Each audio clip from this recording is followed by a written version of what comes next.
après la capture du président Maduro au Venezuela, après les menaces d'intervention en Iran, après la menace d'usage de la méthode forte pour s'emparer du Groenland, faut-il s'attendre à ce que la liste des États-Unis s'allonge encore dans les prochaines semaines? Je pense par exemple à Cuba, au Mexique ou ailleurs. Je pense qu'il y a un moment, il y a une limite à ne pas franchir vis-à-vis au moins de l'opinion américaine. Comme je le disais il y a quelques instants, qui commence à être en grand écart avec les options du président. Et je ne crois pas qu'il faille que la liste s'allonge. Il faudrait, voyez-vous, conditionnel, il faudrait au contraire que les problèmes soient résolus, que la crise qui vient de s'ouvrir autour du Groenland passe vers un chemin diplomatique et non pas à coup d'augmentation de droits tarifaires, de droits de douane. Donc c'est cela, c'est ces options-là. Les zones de discussion sont disponibles, elles sont réelles, elles sont nécessaires autour du Groenland, autour de l'Iran, autour du Hamas, à la bande de Gaza, mais encore faut-il que ces problèmes soient résolus et non pas augmentés. Parlons du Groenland, donc si vous le voulez bien, méthode douce, méthode forte, droit de douane. Jusqu'où, selon vous, Donald Trump est-il prêt à aller pour s'emparer de ce méga territoire danois?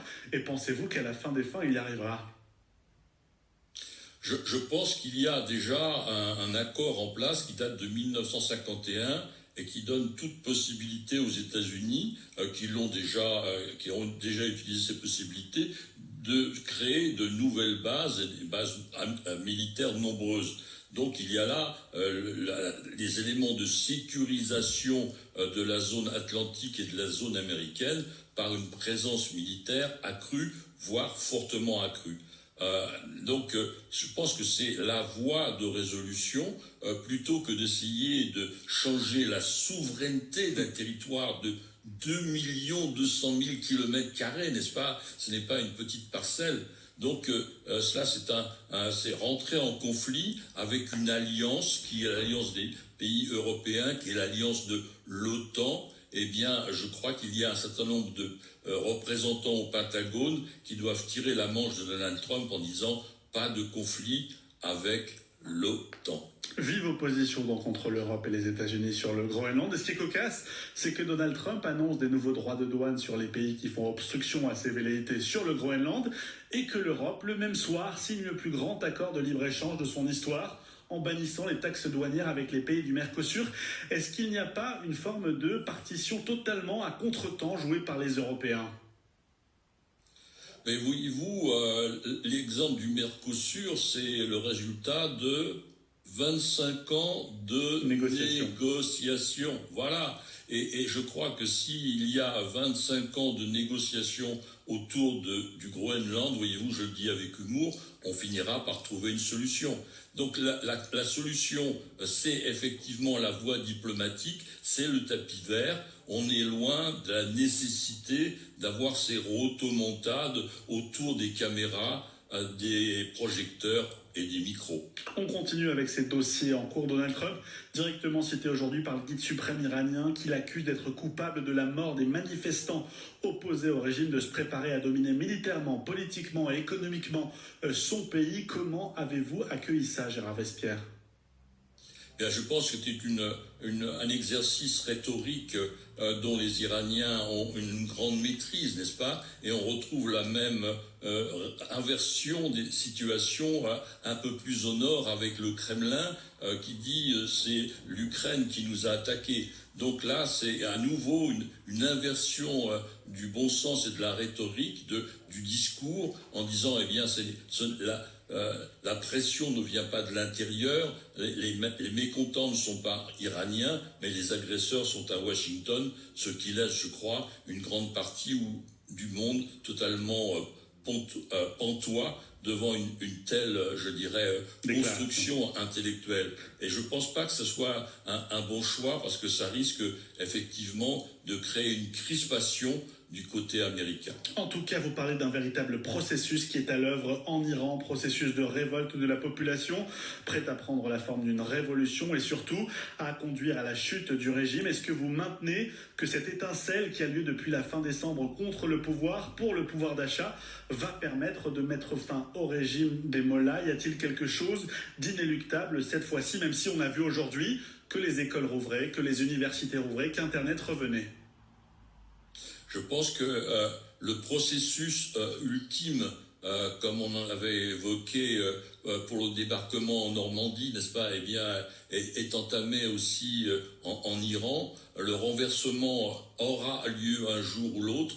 S'il doit aboutir à partir des événements de maintenant, il faut deux, je dirais, énergies ou orientations nouvelles, à savoir effectivement une aide de l'extérieur, donc qu'elle soit européenne, israélienne, américaine, qu'elle soit sous forme de bombardements ciblés, de cyberattaques, quoi que ce soit, mais en tout cas une influence extérieure. Deuxièmement, eh bien qu'il y ait une visibilité politique à l'intérieur même du pays, entre un mouvement politique et des leaders qui puissent faire une convergence de l'ensemble de ces mécontentements vers une alternative.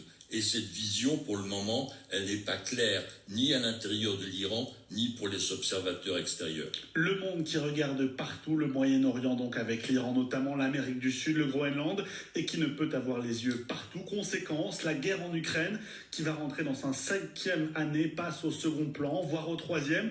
Y a-t-il une forme de dommage collatéral qui est l'Ukraine avec cette multiplication des autres zones de tension?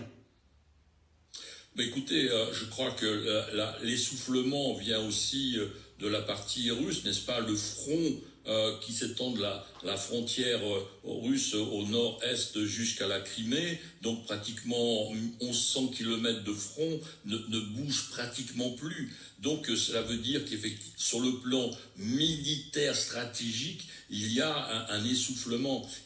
Malheureusement, les Russes poursuivent les bombardements sur des installations civiles, sur des immeubles, sur des villes. Et là, donc, le coût de la guerre... Pardon ? Énergétique aussi, je pense qu'il y a 200 000 foyers. Donc le coût de la guerre pour la population civile ukrainienne est important, mais il n'y a pas effectivement les opérations militaires que nous connaissions il y a 1 ou 2 ans. D'un mot, vous parliez encore il y a quelques jours de l'espoir d'un cessez-le-feu cette année entre Kiev et Moscou. Est-ce que vous y croyez toujours, ou est-ce qu'on va rester dans cette forme de chienlit qui va se poursuivre pour différentes raisons, et notamment parce que l'Ukraine brûle et nous regardons ailleurs? Nous regardons par ailleurs, on a effectivement beaucoup de décisions à prendre et l'aide économique à l'Ukraine, l'aide militaire à l'Ukraine continue de s'acheminer à partir des pays européens, mais il y a fort à parier que la décision ou l'influence va être liée aux capacités financières de la Russie. Donc cela va dépendre premièrement du prix du pétrole, des matières premières énergétiques que la Russie exporte. Donc si ces prix restent en partie très très basses, on est actuellement autour de $60 le baril, eh bien ça sera une difficulté pour la Russie de pouvoir financer ses efforts militaires. Et deuxièmement, on a vu pour la première fois en 2025 la Russie vendre 6000 kilos d'or, n'est-ce pas? Donc il y a un essoufflement aussi sur le plan économique et monétaire et financier. Et on continue. Donc, ce sont les grandes variables qui pourront amener éventuellement la Russie à reconsidérer sa stratégie. Et on vous invitera à nouveau pour continuer à en parler. Merci infiniment Gérard Vespierre d'avoir été avec nous ce soir dans Europe 1 du Week-end, analyste en géopolitique et fondateur du média Le Monde Décrypté. Elle se calme.